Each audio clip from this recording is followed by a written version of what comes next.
Sí, claro, Claro, esa es la idea. Sí. Gracias. Entiendo su punto y si fuese así muy específico, yo no estaría en contra del proyecto de ley, como mencioné, de las características de las técnicas que se comenzaron a principios de siglo, como la lobotomía, electroshock. Pero cuando uno hace un estudio exhaustivo sobre cómo se percibe lo que es terapia de conversión, incluye las conversaciones. Cuando uno busca en páginas de la comunidad, ¿verdad? Que uno puede estar navegando en las redes desde orientación sexual, desde buscar, indagar en lo que es abuso sexual, ya ellos consideran que es terapia de conversión.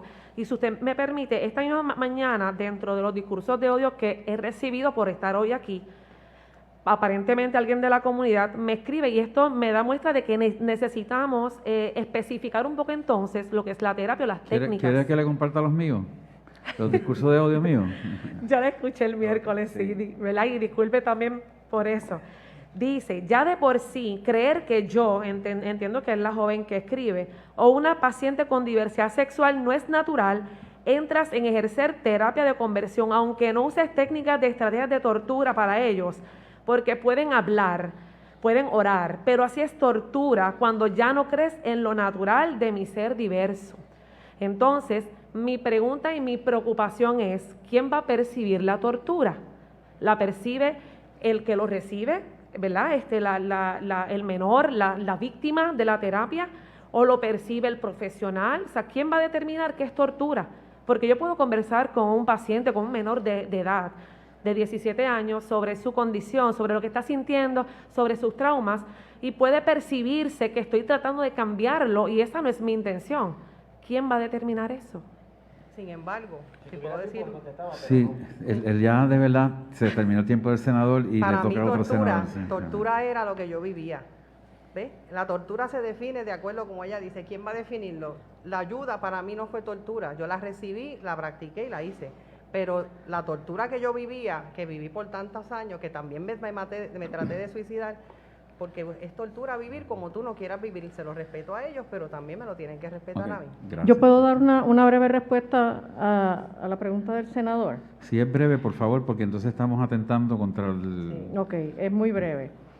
El problema precisamente es la definición donde establece que la terapia de conversión no incluye, y voy a saltar todo el asunto del apoyo, etcétera, etcétera, y voy a ir al final donde dice, siempre que dicha práctica no busque cambiar la orientación sexual o identidad de género del individuo.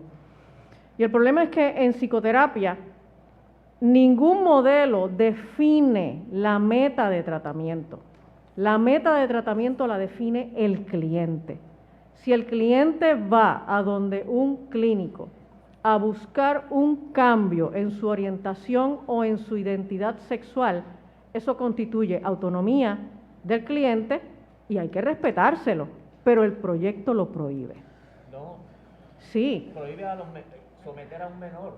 Cualquier persona puede ir y hacerlo. La definición que establece en la página 7 no está agarrada a la limitación de que sea menor. Dice que es a cualquier individuo. Esa es la definición, pero lo que prohíbe está más adelante. Busca lo que prohíbe es someter a un menor. Bueno, pues entonces lo prohíbe a un menor, y si el menor quiere cambiar su orientación o su identidad sexual, está prohibido. Es que los menores también clínicamente van definiendo las metas de su tratamiento. Bueno, sí, ahora le toca a la senadora Joan Rodríguez Bebe. Muchas gracias a las deponentes. Tengo que insistir en esto porque obviamente yo sé que estamos, ¿verdad? Está lloviendo sobre mojado, pero es que es necesario seguir aclarándolo. Y como hemos dicho, este proyecto de ley enmienda dos leyes. Enmienda la ley de salud mental y enmienda la ley de menores. Y cuando enmienda la ley de salud mental, en su definición de terapia, estableciendo esta definición de terapia de conversión, esto aplica tanto a adultos como a menores, porque la ley de salud mental aplica a ambos. E incluso, como ya también hoy he enfatizado, porque entiendo que es bien, está muy bien expuesto por el profesor de Derecho de la Universidad Interamericana, que es un experto en el área de la hermenéutica e interpretación de las leyes, este licenciado Andrés Córdoba dice que la definición sugerida le es aplicable a toda intervención por un proveedor de servicios de salud mental, sea a menores o mayores de edad. Esto sí tiene un impacto tanto en menores como en adultos. Y aparte de esto, y lo tengo que volver a repetir, a mí me parece de verdad una cosa increíble que aquí estemos discutiendo si es bueno o malo que solamente le aplique a menores. Mire, si tuviésemos una definición de terapia de conversión bien hecha, esto habría que prohibírselo a todo el mundo, a menores y adultos, porque si queremos prohibir tortura, la tortura no es aceptable para nadie indistintamente de la edad. El problema con el proyecto de ley es la definición, que los mismos expertos en derecho, algunos de ellos, otros tendrán otras opiniones, y esta ha sido mi opinión también, es demasiado amplia, ambigua, vaga, y este proyecto viola el principio de legalidad. Ya he repetido esto 1000 veces y no me quiero detener aquí porque no quiero desaprovechar el tiempo. Yo quiero darle las gracias a Anet Cora por también usted tener la valentía, como la han tenido otras personas en estas vistas, de venir a contar sus historias privadas. Y yo tengo que decir, como lo dije esta mañana, que usted en 4 ocasiones le escribió a la comisión para venir aquí a deponer y llamó por teléfono y no le dieron el espacio. Y yo quiero que esta mañana, yo lo dije aquí públicamente, que eso había sido así. Y después la prensa, usted la entrevistó y usted se lo dijo a la prensa, que esto había pasado.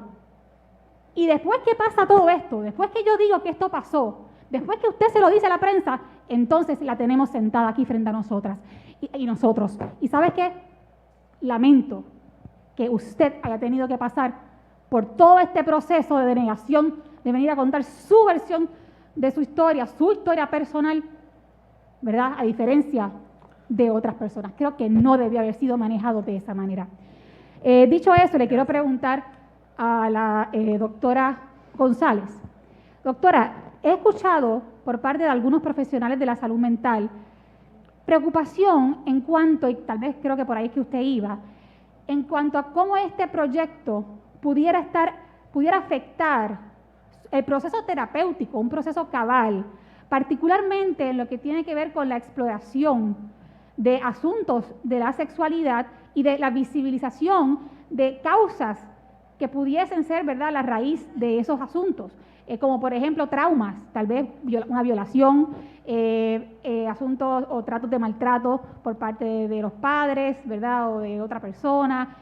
Es decir, que de alguna manera esto puede estar afectando ese proceso terapéutico de ahondar en causas que son necesarias explorar y que se manifiestan tal vez en expresiones de la sexualidad del paciente. ¿Pudiese contestar mi interrogante? Sí, gracias por la pregunta. Definitivamente, cuando nosotros tenemos en el escenario clínico un menor que presenta algún tipo de inconformidad, dificultad, inseguridad, confusión con respecto a lo que es su orientación o su identidad sexual, la investigación nos dice a nosotros que entre las causas, los orígenes de estos conflictos que pueden presentar los menores, se encuentran dificultades asociadas a escenarios de maltrato en el hogar y también historiales traumáticos relacionados con abuso sexual, exposición temprana a sexualidad, pornografía, etcétera.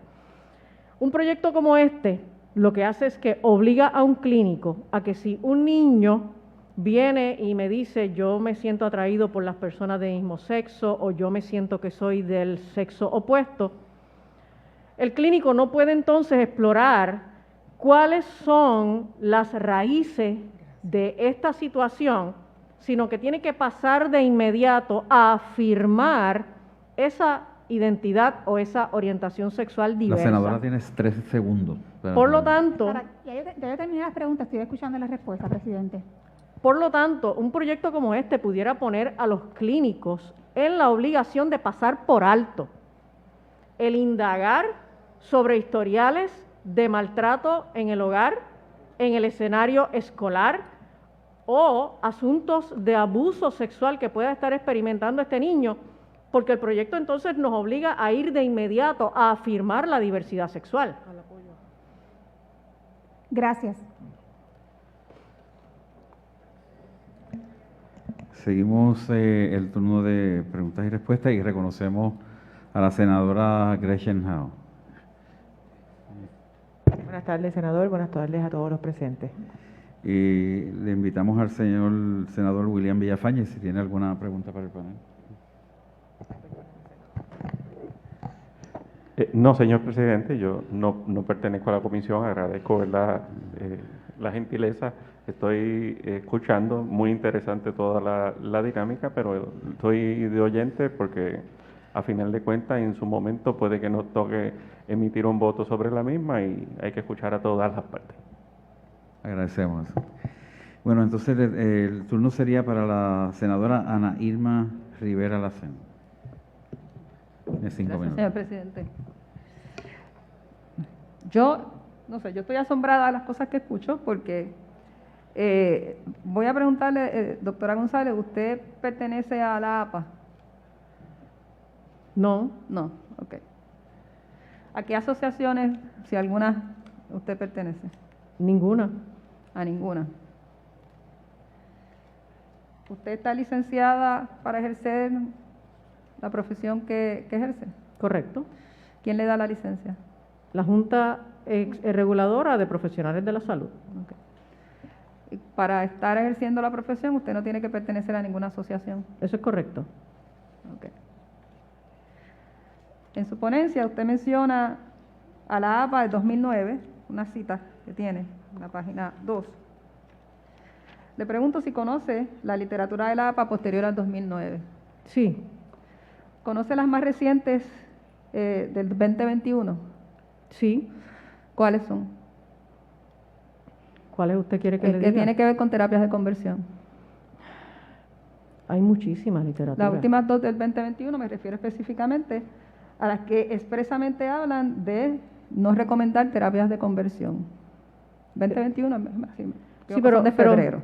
pero eso que usted está citando son resoluciones, no es investigación. Son dos resoluciones, sé que las conoce. Sí, son ¿Verdad resoluciones, que no sí? es investigación.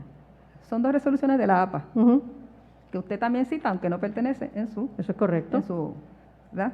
Y habla de terapia de conversión. O sea, usted niega que existen, pero hay una asociación a la que usted no pertenece, pero usted cita que sí, reconoce que sí existen. Le pregunto,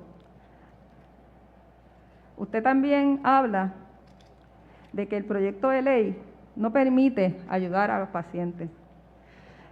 Sobre todo, si no me equivoco, usted está hablando que la meta es del paciente y que es el paciente el que debe hacer las cosas, ¿verdad?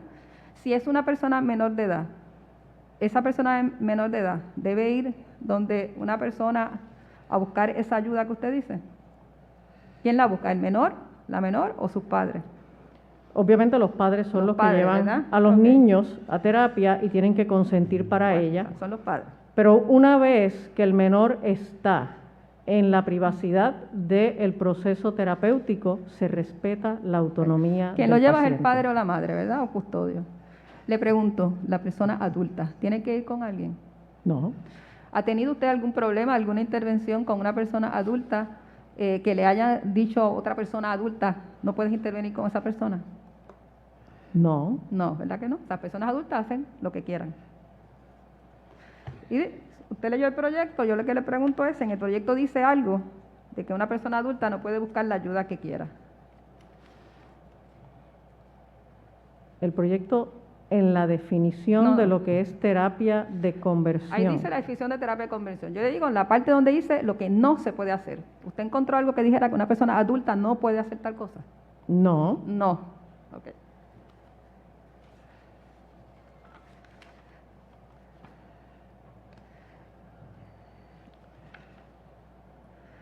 La doctora Álvarez fue acá. Doctora Álvarez, muchas gracias por su ponencia. ¿Usted pertenece a alguna asociación de psicología, psiquiatría? ¿Usted pertenece a alguna? No, ninguna. Ninguna, ¿verdad? De fuera de Puerto Rico a ninguna. No, ninguna. ¿Tiene licencia? Sí. ¿Y cómo usted le llamaría a las terapias que reciben las personas que han dicho aquí, que han ido y le han dado terapias de conversión? ¿Usted entiende que eso que usted escuchó no son terapias de conversión? De lo que puedo recordar que escuché tanto del miércoles y del día de hoy, Ajá. son diversos escenarios. Por lo que pude entender, ellos sí se sintieron torturados, Se sí se sintieron sintieron torturados, ¿verdad? terriblemente Muy bien. lastimados. Y sí. como cada quien entiende lo que es, ellas personas fueron torturadas. Ellos, No. ellos refieren sentirse Me así. quedan bien poquitos segundos. Yo quería saber segura que usted entendía que esas personas fueron torturadas según su criterio de esas personas. Exactamente. La señora Cora, con mucho respeto, le voy a hacer la pregunta porque yo Tiene 32 a las personas segundos. que nunca les cuestioné nada. Lo único que quería saber a qué edad usted buscó ayuda. Tenía 21 años. ¿Cuándo? 21. 21 años, o sea, era una persona adulta. Sí, pero ¿Alguien le impidió que usted buscara ayuda? a los 21 años no. Nadie le pero impidió el que buscara ayuda, desconocimiento, ¿verdad? el desconocimiento de mis padres en ese tiempo de lo que a mí me había pasado, pues permitió eso. Si mi madre hubiese sabido a la edad que me pasó, que fueron los 5 hasta los 7 años, créame, si yo me hubiese expresado, Lo yo que le hubiese pasa a usted, que no buscado ayuda. quiero entrar en eso, no tiene que ver con Porque son- la identidad. son situaciones. Le pregunto, ¿usted cree que la homosexualidad es una enfermedad? No, creo que es, tengo que también No, definir. solamente quería estar segura que pensaba No es una lo que usted enfermedad, pensaba. Y pero créame que le estoy haciendo unas preguntas con mucho respeto porque para nada quiero sé, entrar pero Gracias, en su defensa. senadora, gracias, Gracias y señora. muchas gracias. Bueno, entonces ahora tenemos un turno para la senadora Gretchen Howe. Buenas tardes. Llego un poquito tarde, disculpen la tardanza, pero he estado pendiente a través de las redes sociales sobre lo que está sucediendo desde el día de antier y hoy. Es para aprovechar el tiempo que sé que han contestado varias preguntas sobre este panel. ¿Cuál es, a su juicio, el mayor problema que le representa el PS 184 como profesional de la salud? Las que están aquí como profesionales de la salud. ¿Cuál es el mayor problema para récord? El mayor problema que yo encuentro en el proyecto es el impedimento que crea en un paciente que pueda ejercer la autonomía en sus procesos de terapia. El proyecto en un paciente menor de edad le impide que él quiera explorar su orientación o su identidad sexual en la dirección que él determine. Obliga a que solamente se afirme en la dirección de la diversidad sexual. O sea, el proyecto, según usted pudo leer, le impide a un menor explorar su identidad sexual. Sí, porque según sí, el proyecto lee. porque según la definición del proyecto acerca de las terapias de conversión, implica que cualquier cosa que lleve a esa persona en la dirección de cambiar la orientación o la identidad sexual constituye entonces una terapia de conversión. Ok, y ese es el mayor reparo con el proyecto tal y como está redactado al día de hoy. Eso es correcto. Un Ok. paciente debe tener en terapia la libertad de determinar si quiere cambiar su orientación o su identidad sexual. Ok. Y tengo otra pregunta. ¿Necesariamente un niño que acude a buscar ayuda significa que su sexualidad proviene de algún trauma? No necesariamente, pero eso es materia de la exploración del clínico. Y disculpe, hay muchos estudios que hacen referencia que hay unas causas, tanto psicológicas, biológicas y ambientales, que se han correlacionado con la disforia de género o identidad sexual u orientación sexual. No es que la determina, pero sí hay una correlación y es importante ocultar ello. Muchas gracias. No tengo más preguntas por ahora. Claro. Muchas gracias. Gracias, senadora. Bueno, agradecemos la comparecencia de ustedes. A veces estoy pensando como si estuviéramos hablando de otro proyecto, ¿verdad? Pero en realidad tengo que entonces seguir ubicándome, ¿verdad? Porque cada vez que se habla de una autonomía, o cada vez que se habla de la voluntad del paciente o del cliente, no puedo evitar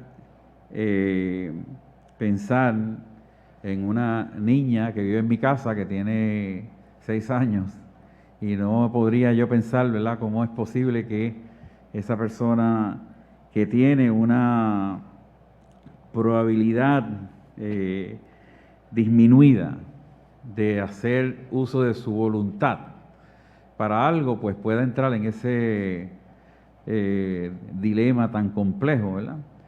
De hecho, ya entrar implicaría para mí que se está aceptando la homosexualidad o la orientación sexual como una enfermedad. De manera que ese principio en donde reside la voluntad de entrar al clínico o a la clínica es en los padres y la madre.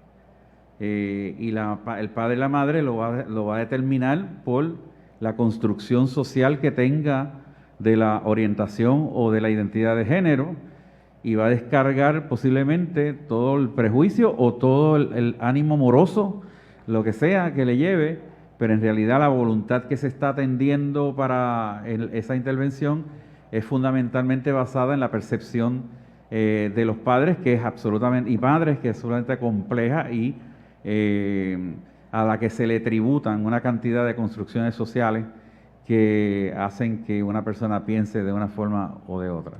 Yo podría... Absolutamente, claro. Gracias.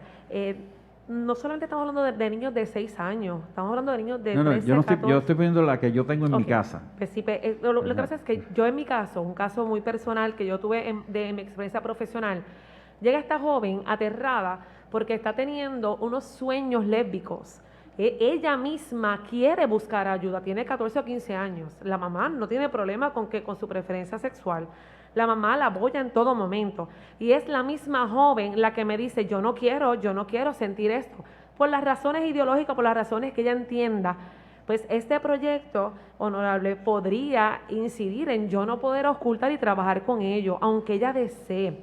Yo creo que si tenemos tanta confusión en el lenguaje... No, porque, permíseme, la definición es que dice que la terapia está dirigida a cambiar la orientación sexual. O sea, por eso es que pienso que a veces estamos hablando de un proyecto diferente, porque esa pseudoterapia que parece estar defendiéndose subliminalmente aquí, en realidad está dirigida a cambiar lo que está prohibido es sencillamente que la terapia o la llamada terapia esté dirigida a cambiar la orientación sexual.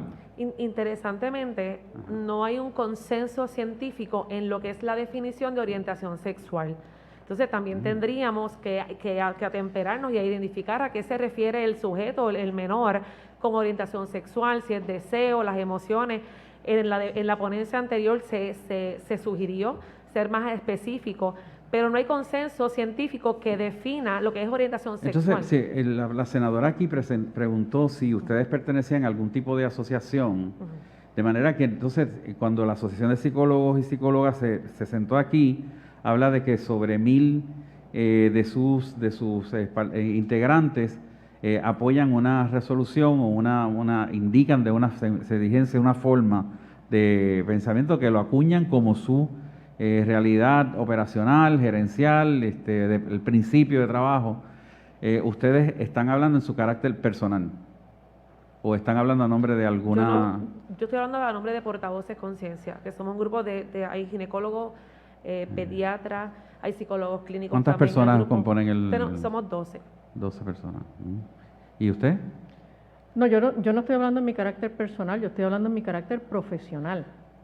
Sí, como psicóloga. Sí, pero no se desdobla la persona del psicólogo, la psicóloga, ¿no? Porque son la misma persona. Yo estoy hablando como psicóloga. Okay, pero como usted, como profesional, usted está representándose a usted. Eso es correcto. Okay, Eso no, es correcto. Está bien, está perfecto. Déjeme darle una pequeña explicación de algo que mencionó hace un momento, porque me parece que es bien pertinente. Muchas de las personas que asisten a un escenario clínico de salud mental no asisten a atender una enfermedad, no asisten a atender un trastorno. En la salud mental, los clínicos atendemos una diversidad de situaciones que no necesariamente tienen un diagnóstico de enfermedad o trastorno. ¿Okay? Cuando nosotros hablamos de que la homosexualidad no es una enfermedad, eso no significa que no requiera atención clínica en diversos aspectos.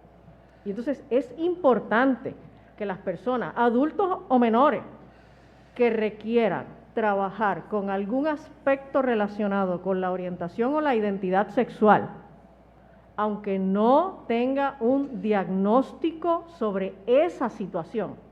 Pueden tener otros trastornos coocurrentes en torno a ese dilema. Si es coocurrente, quiere decir que hay un trastorno certificado y que es primario.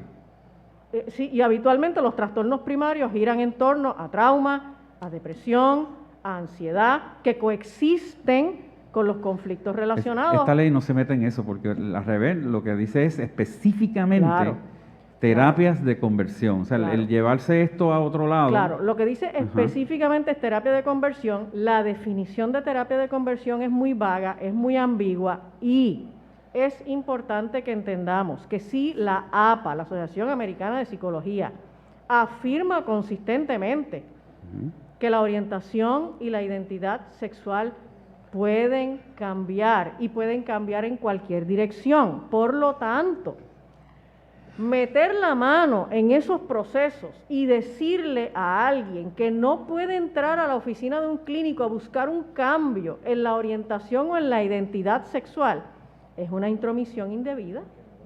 Eso lo determina el paciente. Eso no lo dice la ley. Bueno, Lo que usted dice no pero, lo dice. pero si la definición de lo que es terapia de conversión dice... Toda persona, y estamos hablando de, me estoy saliendo de la frontera, porque la realidad es que esto es de un proyecto para menores. Pero si una persona llega a la búsqueda de ayuda porque se siente mal con su orientación sexual, pues obviamente la persona tiene el derecho de hacer lo que sea. De hecho, yo pienso que un adulto o una adulta que se somete en voluntad propia a un proceso para lograr aceptación propia, no es una terapia de conversión, es una terapia de sanación. Claro, pero digo según yo, estoy acuñándolo ahora, ¿verdad? Pero en realidad, según el proyecto, Pero siempre cuando- que dicha práctica no busque cambiar la orientación o la identidad sexual del individuo, pero si el individuo busca eso. sí, entonces, pero entonces estamos que yo le hablando, digo al estamos cliente, hablando de menores. aunque estamos sea hablando de menor, menores. aunque sea menor, si el menor quiere cambiar su identidad o El su menor- orientación el menor- sexual, ¿qué le la- digo? La voluntad del menor está supeditada a sus padres y su madre, a quien ha acusado a este servidor de que el proyecto le quita los derechos a crianza a la gente. No, todo lo contrario. Si el problema es que exista una oportunidad y una opción de entrar en una relación con un profesional que está vendiendo un producto malo. Y ese producto malo se llama terapia de conversión y que por lo tanto una cosa es que el terapeuta pueda orientar a la persona, pueda evaluarla, pueda encontrar inclusive los diagnósticos co-ocurrentes como usted lo plantea y descartar primarios o hacer un rulado de todo lo demás, pero no implica la obligación de obligar a ese cliente que no tiene voluntad propia a que cambie lo que la madre o el padre dice que es su orientación sexual. Pero no tiene que ver con lo que el padre o la madre le Sí, tiene digan. que ver. En el escenario clínico, nosotros recibimos jóvenes que sus padres le dicen, tú no puedes tener una orientación homosexual, y en el momento en que se encierra en la oficina con el terapeuta, se trabaja en la dirección de lo que el cliente quiera. En la clínica nosotros tenemos padres que nos traen a sus niños y nos dicen, yo no tengo ningún problema en que él escoja su orientación sexual. Yo entiendo Y de que- la misma manera, cuando estamos encerrados en la oficina con ese menor, Sí, tenemos sí. que trabajar en la dirección de lo que él Y quiere. reconocemos la voluntad disminuida que tiene el menor, la menor. Lo que sí reconocemos también que estamos buscando la forma de que no se vea una opción, una terapia que en 18 estados o en 22 estados está certificada como algo malo, que no se puede realizar, que no debe de estar ahí y que definitivamente se le ofrezca una opción que no es válida. Y les pregunto, ¿ustedes han conocido a alguien en su práctica que ofrezca terapia de conversión? Yo no. ¿No? No. Honorable, yo entiendo su punto ¿verdad? Y puedo estar en cierto acuerdo con usted, pues yo sugeriría que si se permite el ser voluntario en el proceso, pues que se especifique entonces la medida, para que entonces no haya problema, porque yo como profesional, es confuso el poder entender qué es lo que plantea y cuál es el alcance de la misma. Debe de entonces leer bien la ley porque lo dice claramente. Senador, el último comentario que quiero Sí. hacer.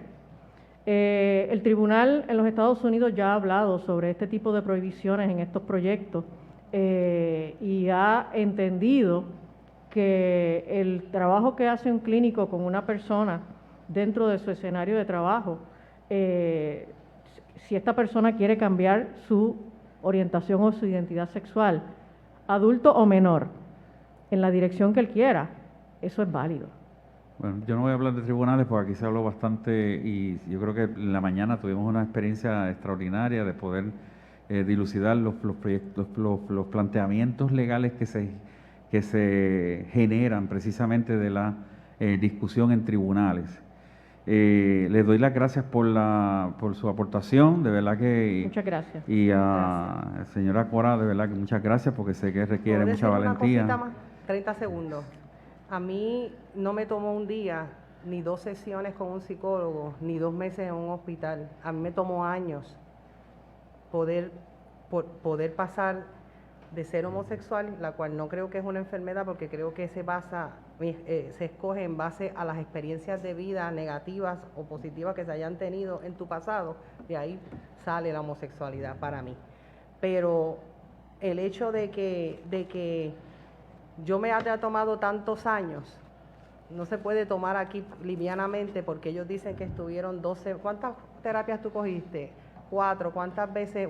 Una vez a la semana. Sí, yo le en 4 terapias yo no cambié. Le agradezco su Esto comentario. toma tiempo, Lo que pasa es pero que se puede. tengo que contextualizarlo Yo también en el testimonio de otras personas Claro. que afirman con la misma vehemencia y con la misma pasión y con la misma veracidad Y yo lo y la misma respeto. seriedad que fueron torturados y torturadas y que entraron en una relación directa con aquello que se llama terapia de conversión y que no entiendo si todo el mundo está de acuerdo con que es un maltrato y es una tortura, no entiendo entonces por qué es que tenemos tanta aversión a proteger a la niñez de una terapia que ya hable abiertamente, o es que en el fondo lo que se quiere decir es que permitamos una terapia light o terapia regulada, ¿no? Yo no lo entiendo, ¿verdad? Así que como lo que queremos es, ¿verdad?, escuchar, porque al final tenemos que hacer una determinación, pues ya sabemos lo que ustedes piensan. Así que yo les agradezco muchísimo la comparecencia y les excuso de su ponencia. Gracias. Muchas gracias. Declaramos un cortísimo receso en lo que se acomodan los demás panelistas.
Bueno, reanudamos la parte final de la vista pública relacionada al proyecto del Senado 184, que ha estado colmado de sorpresas y de eventos paradójicos, ¿no? Yo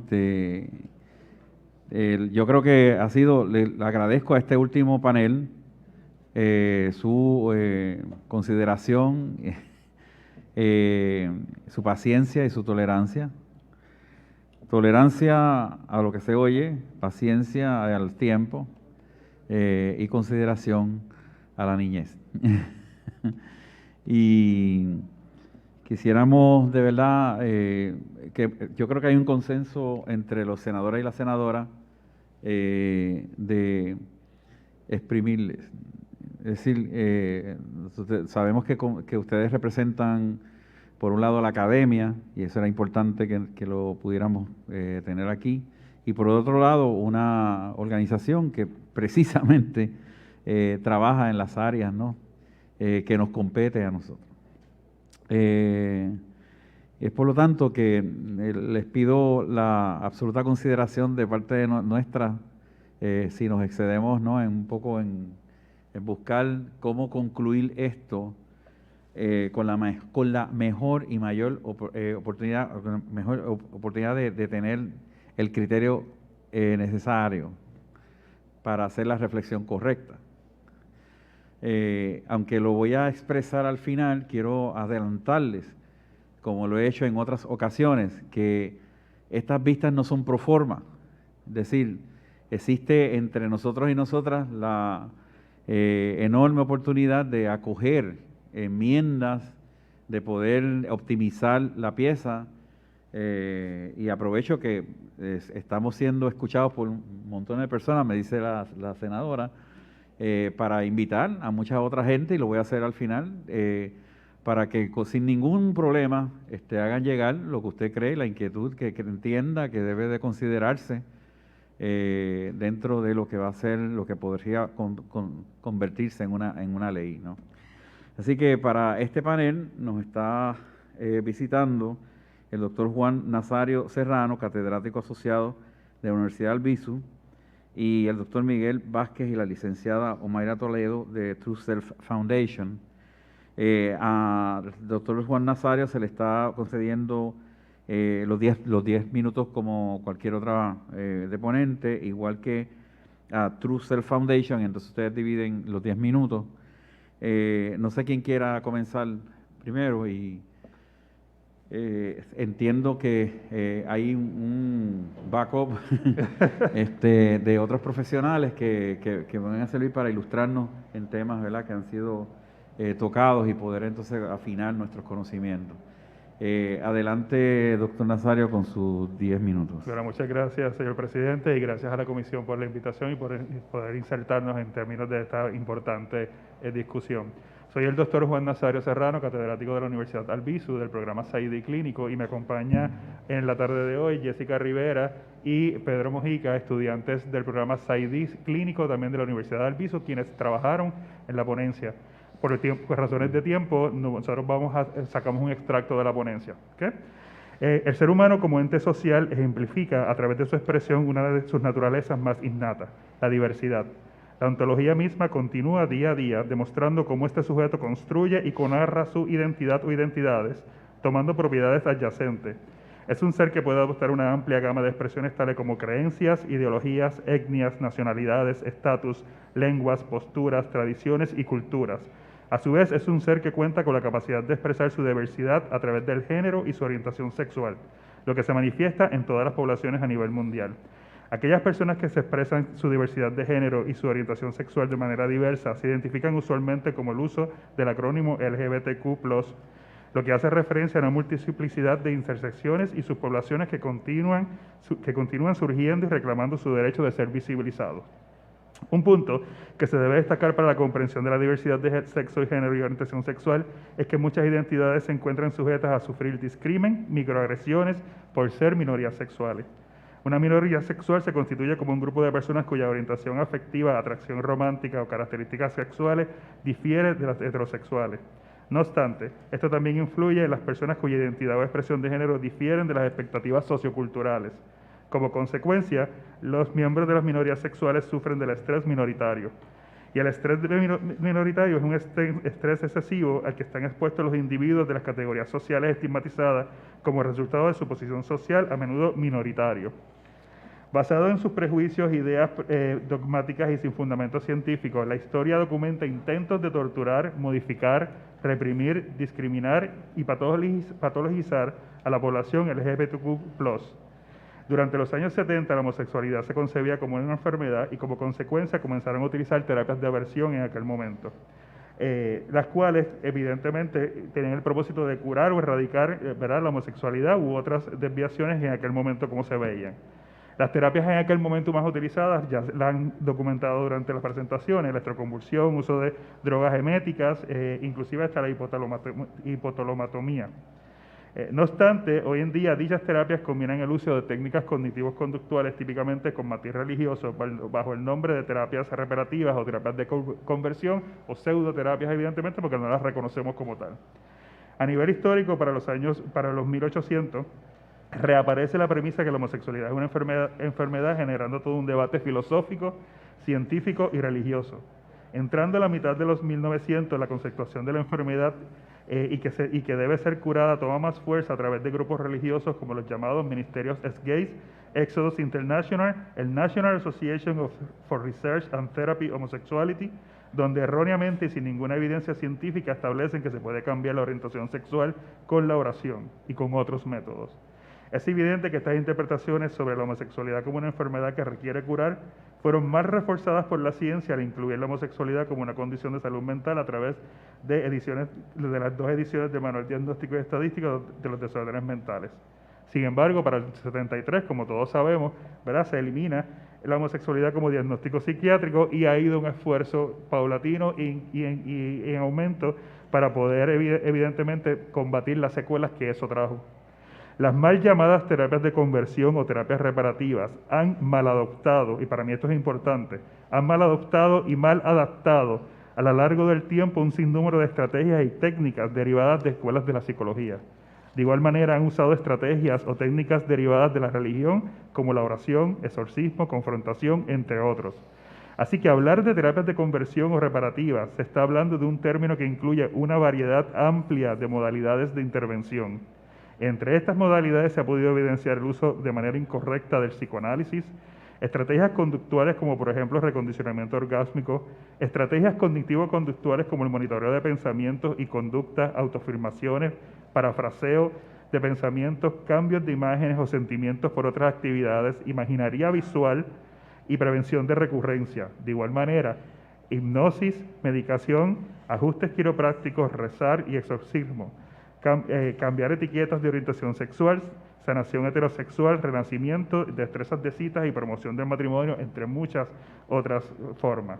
De hecho, en un momento histórico surgió lo que se llamó el Homosexual Behavior Management, que fue un término creado para encajonar o describir las estrategias cognitivo-conductuales en terapias de conversión, que buscaba obviamente disminuir y lidiar con los deseos y conductas hacia el mismo sexo, aumentando las conductas y deseos heterosexuales. La APA expresa preocupación ante la promoción de lo que la orientación sexual puede ser cambiada, por lo tanto se manifiesta en contra de todos los esfuerzos para el cambio de la orientación sexual. La Asociación de Psicología de Ohio, por sus siglas en inglés, menciona que la promoción de las terapias de conversión refuerzan los estereotipos y contribuye a un clima negativo de las personas de la comunidad LGBT y que crecen en entornos religiosos más conservadores. Dentro del consenso profesional se rechaza la patologización y demonización de la orientación sexual e identidades de género, y en adición se ha demostrado empíricamente que las personas con ideaciones homosexuales, trans, género no binario o sus variaciones típicas de la identidad y expresión humana no son asociados a trastornos mentales. Cabe resaltar que múltiples organizaciones que se han mencionado a lo largo de estas vistas han establecido, ¿verdad?, su apoyo a la comunidad LGBT y en términos de la oposición hacia lo que implica las llamadas terapias de conversión. Igual manera, la Asociación Médica Americana reporta daños psicológicos significativos, que ya lo hemos discutido a lo largo de estas vistas, ¿verdad? Y que no voy a redundar en eso, lo hemos visto aún en los testimonios que se han presentado acá, pero evidentemente afecta desde el aspecto de salud, el aspecto psicológico, el aspecto social, el aspecto emocional y el aspecto, incluyendo hasta el aspecto espiritual.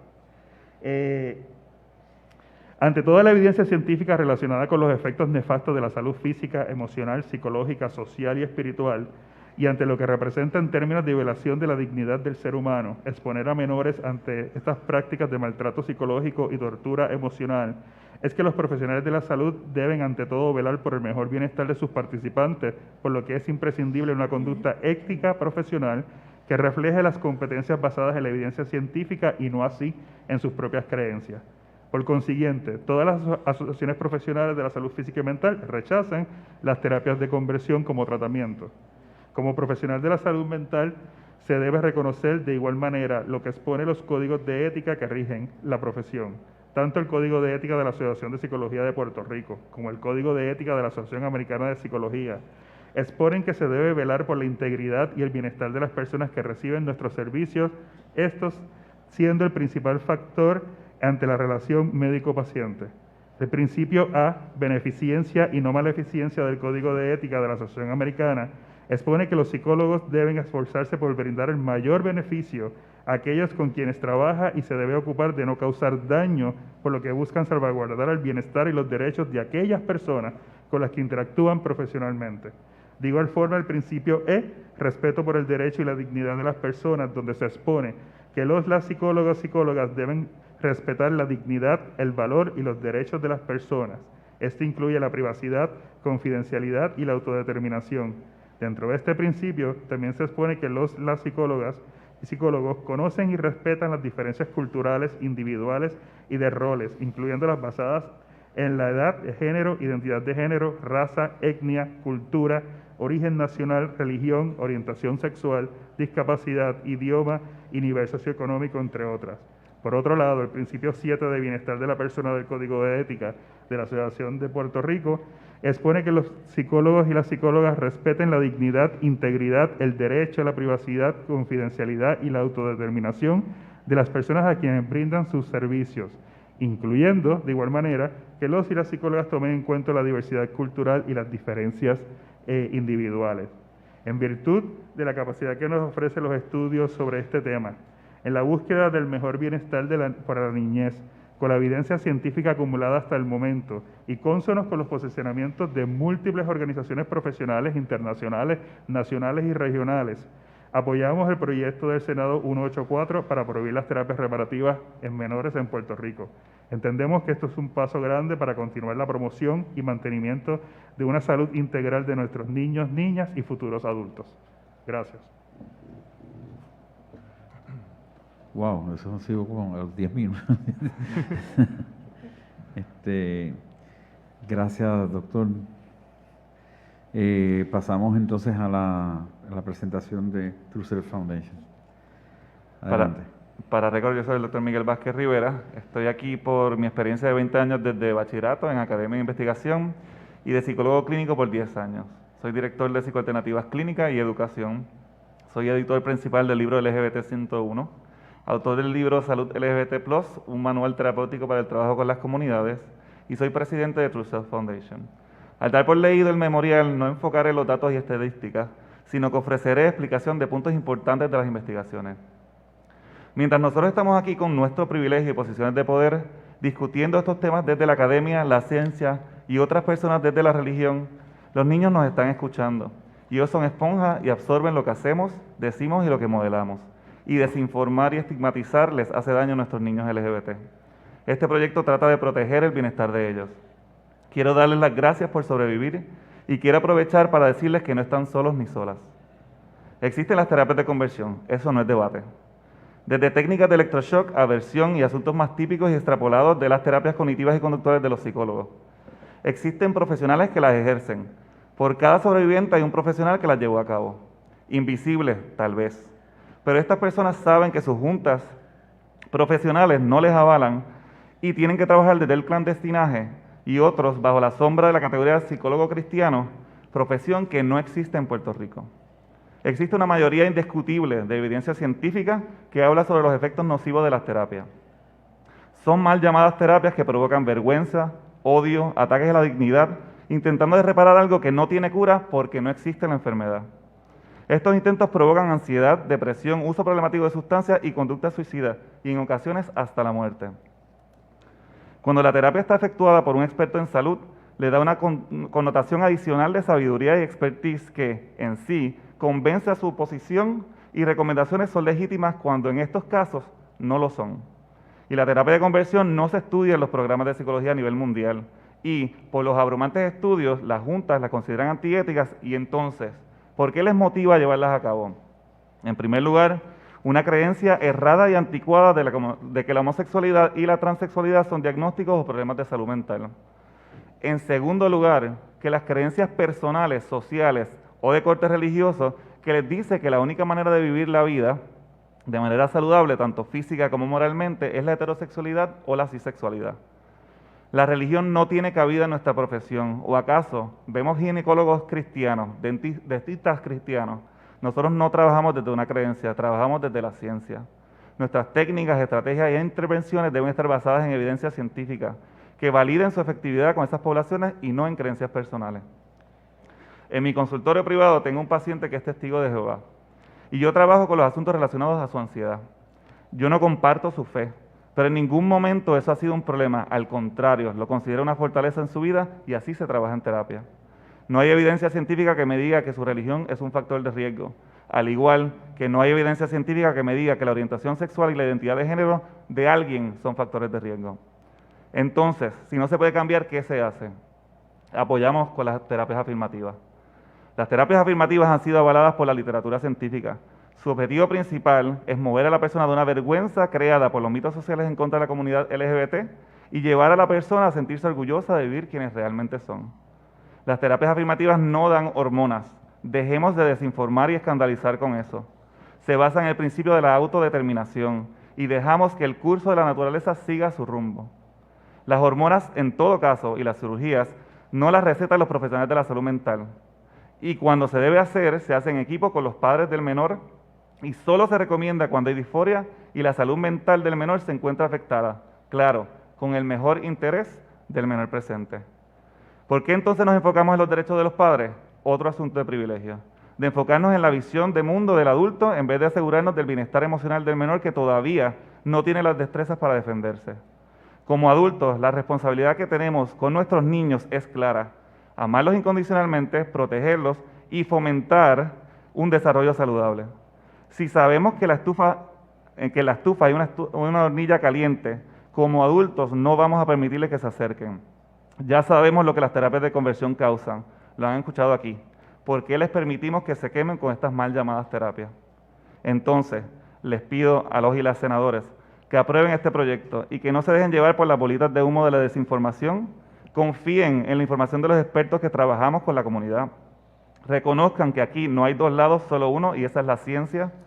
Y por último, y más importante, desenfóquense de su privilegio y enfóquense en lo verdaderamente importante en todo esto, los niños, el futuro de Puerto Rico.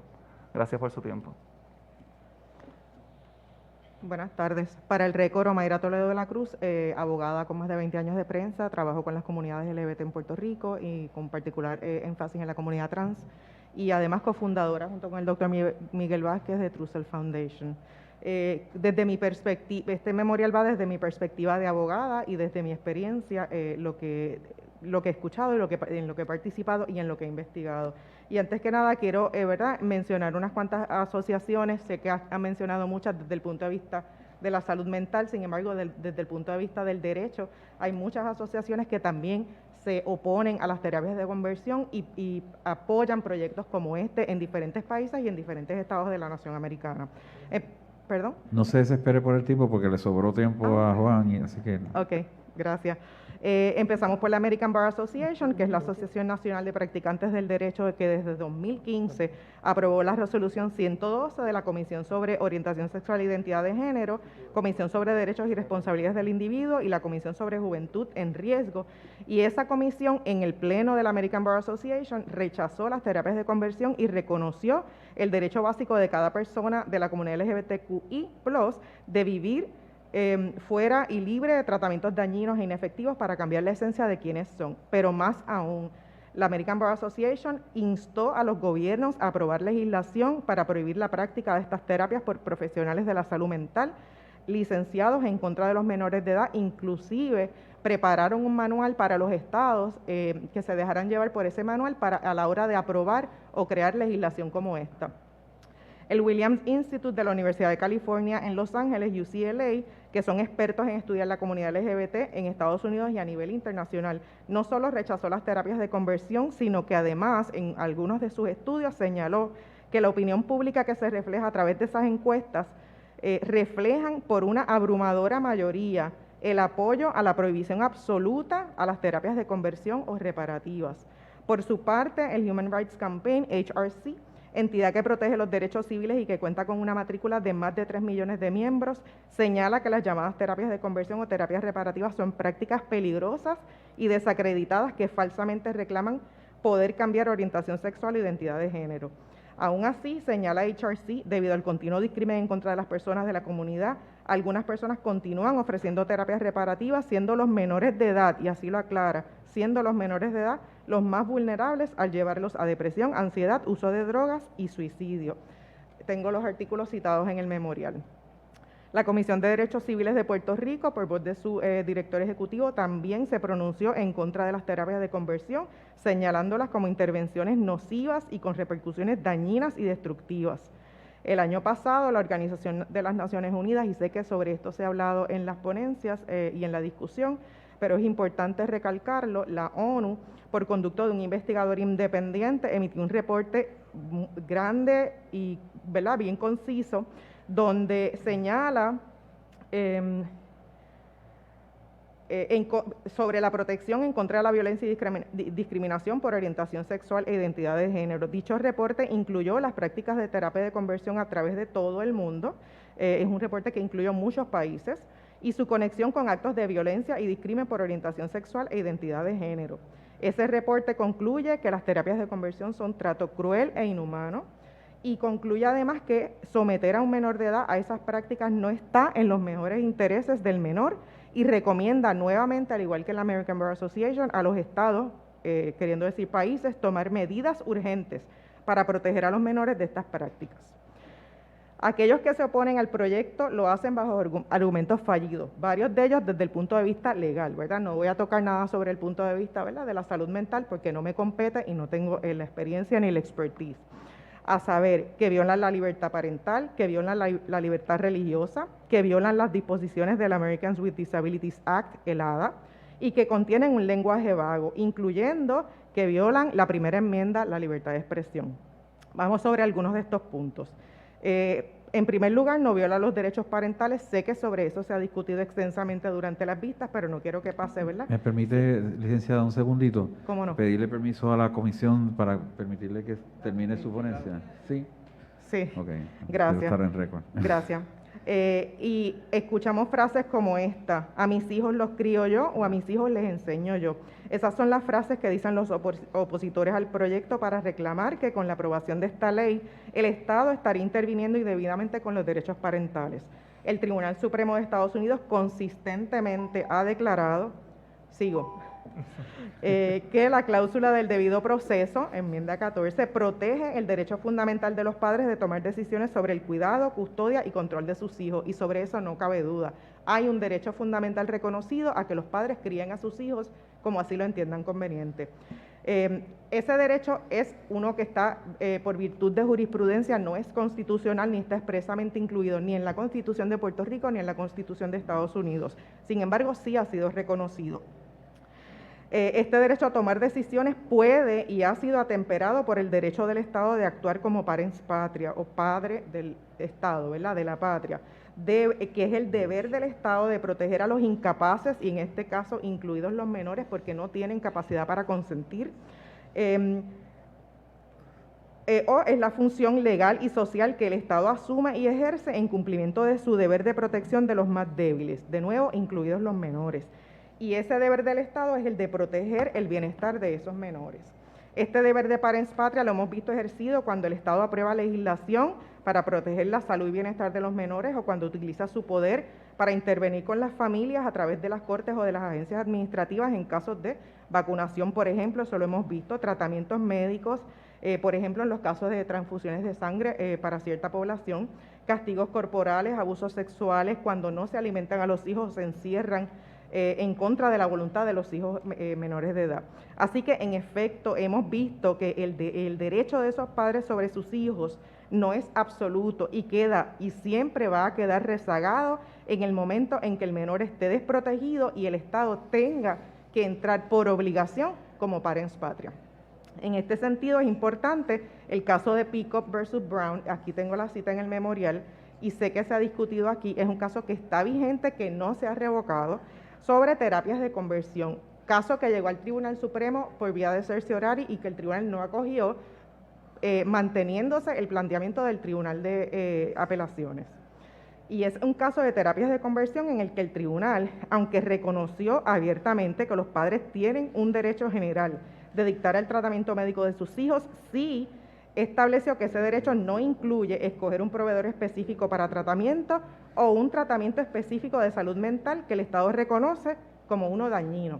En ese caso, el tribunal le dio mucha deferencia a la investigación de la legislatura que indicaba que ese tipo de terapia era dañina para el menor. Exactamente lo que estamos haciendo aquí.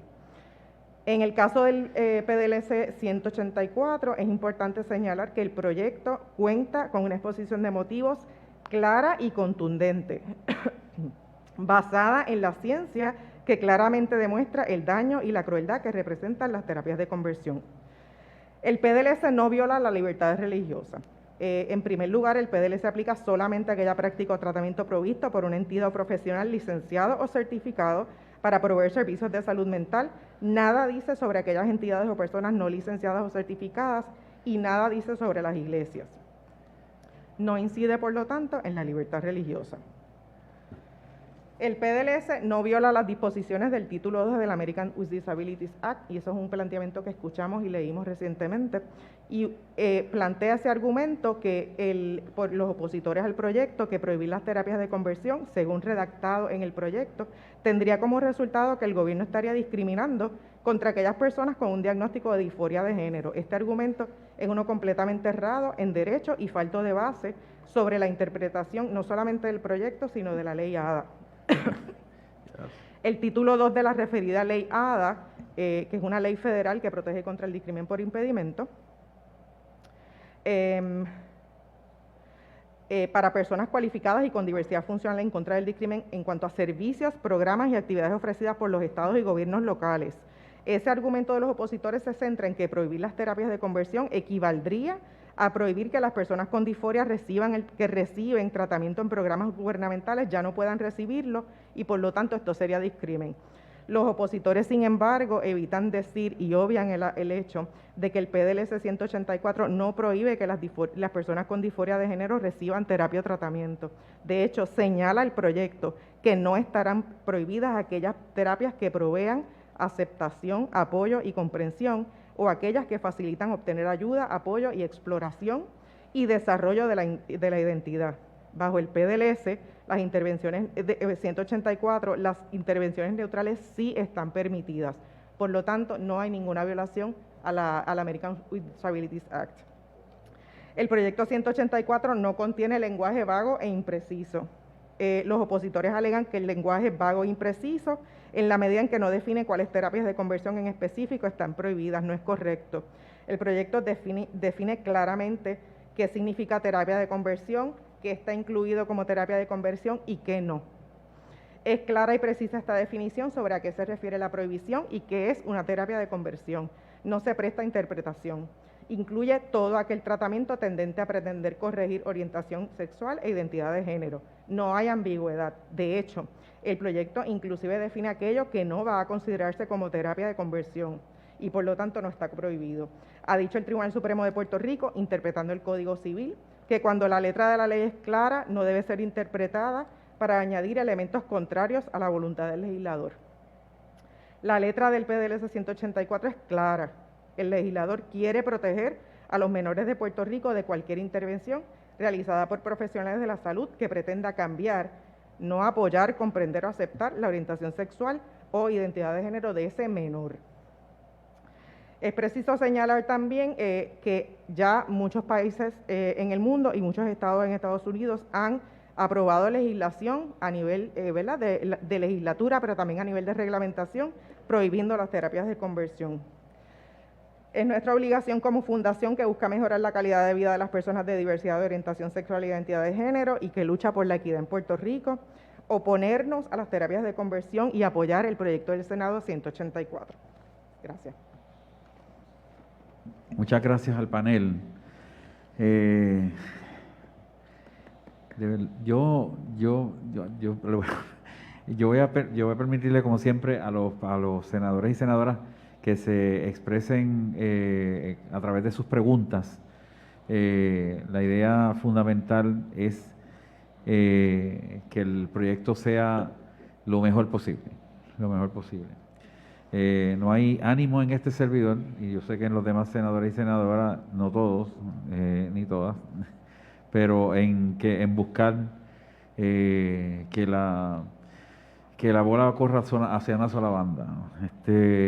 Lo que queremos de verdad es escuchar a todo el mundo, y hago la salvedad porque la comparecencia de la señora que mostró con mucha valentía su situación personal, pues de verdad que hicimos un acomodo porque no se había evidenciado que había estado en la misma concordancia y con las fechas de las personas que quisieron deponer aquí, a quienes se les dio plena apertura. Un acto de elegancia de las dos doctoras que estuvieron ahí, que le permitieron estar, y se discutió, no por la presión de la prensa, sino que las tres personas discutieron civilizadamente afuera y llegaron ellas mismas a una determinación que nosotros hemos aceptado en otras circunstancias iguales, cuando hemos permitido que una persona muestre sus vivencias sin haber estado dentro del calendario de ponencias.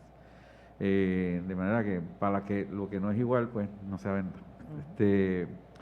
Habiendo aclarado eso, tengo que invitar a los senadores y senadoras a que aprovechen este panel que tiene un inmenso peritaje y que por lo menos yo nada más de escuchar he podido nuevamente volver a reconocer el proyecto del Senado 184, que parece que yo estaba escuchando otros proyectos, y poder entonces, les invito a que hagamos las preguntas que nos ayuden a aclarar nuestra reflexión final y nos ayuden a determinar cómo debe ser el resultado de nuestra consideración del proyecto. Así que el turno le pertenece a, no sé, ya se me olvidó aquí, a Rafael Bernabe. Sí, ¿se oye? Creo que el micrófono ahora. Sí, muchas gracias a todos por la presentación y los felicito porque han sido presentaciones muy breves, muy claras, muy racionales, que no puedo decir lo mismo de otras que hemos escuchado aquí. Y por lo mismo tengo muy pocas preguntas porque realmente son presentaciones muy completas. Tengo 3 preguntas y un comentario. Ya en parte contestaron una de las críticas que se ha hecho a este proyecto es esta idea de que tenemos una definición, que tiene una definición de terapias de conversión que es muy vaga y muy ambigua. Y el único argumento más o menos racional que yo he escuchado de todos los que se han planteado, es que es una definición ambigua que impediría que un profesional de la salud, por ejemplo, de salud mental, que tiene que atender traumas, problemas mentales de todo tipo, que tiene que atenderlos y para eso tiene que pues conversar, hablar, explorar, etcétera, se dice o dicen los opositores que esta definición de terapia de conversión es tan amplia que impediría que el profesional de la salud haga su trabajo por miedo a caer bajo la definición tan amplia de terapias de conversión. Pues mira, no le voy a hacer esta pregunta o no le voy a explorar este aspecto de su personalidad o de su situación porque van a pensar que estoy incurriendo en terapia de conversión. Y me gustaría escuchar su reacción a esa crítica. El panel anterior enfatizó mucho eso. Nosotros somos psicólogos o somos consejeros y no podríamos hacer alguna de las cosas que queremos hacer porque caería bajo terapia de conversión y entonces pues nos están impidiendo hacer nuestro trabajo. Yo creo que esa es una pregunta que tenemos que contestar desde el punto de vista legal, ¿verdad? Pero también desde el punto de vista de los expertos en Quizás perdóname por el procedimiento, hacer las 3 preguntas rápido, porque si no se me va a acabar el tiempo. Y después ustedes hablan. Como es nuestro último panel, me encantaría, ¿verdad?, que pudiéramos entonces... pues, adelante entonces y después yo hago la otra. ¿Cómo no? Pues nada, lo que iba era que yo me parece que es una pregunta que va dirigida un poco desde el aspecto legal y lo que significa vaguedad dentro de los estatutos y la legislación y desde el punto de vista, ¿verdad?, de los profesionales de la salud que van a determinar si van a entender o no esa definición. Yo la entiendo clara. Desde el punto de vista legal, como dije, la letra de la ley tiene que ser clara, ¿verdad? Pero eso no significa, y la jurisprudencia lo ha dicho muchísimas veces, eso no significa que tiene que ser necesariamente precisa e ir al detalle, en este caso, de lo que se está prohibiendo. Eso es algo que ninguno de los casos que yo he leído, ninguna de las interpretaciones que se hacen, exige. De hecho, el caso ese de Pico, que es un caso que está vigente, que inclusive subió al Supremo por vía de certiorari y no fue aceptado, y que eventualmente, tan reciente como en el 2020, se mencionó en un caso para propósitos de, ¿verdad?, qué tipo de escrutinio constitucional se le iba a dar a la legislación, a algún tipo de legislación.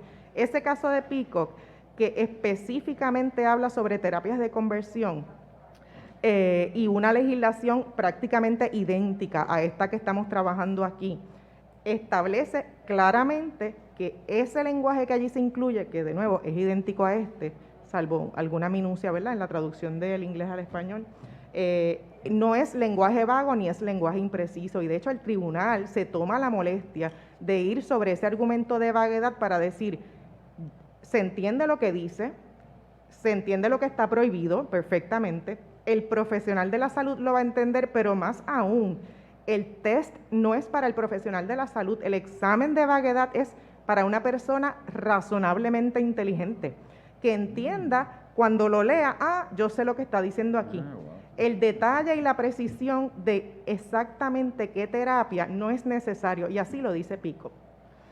Por otro lado, concurro con la licenciada, por otro lado es importante que partamos de la premisa, y yo quiero dejar esto con mucho respeto decirlo, al escuchar las otras deponentes que son colegas mías, no logro entender qué mundo paralelo pudiéramos estar coexistiendo, ¿verdad? Porque el decir que el trauma y que el abuso sexual está relacionado con la homosexualidad, pues bueno, pues esto es me parece que se quedaron muy atrás en términos de lo que es la literatura científica y de los datos que nosotros tenemos hoy en día, así que evidentemente, ¿verdad?, desde esa perspectiva ya vamos a establecer que no hay tal cosa como que el trauma aporta y muchas otras de las cosas que ellas mencionaron.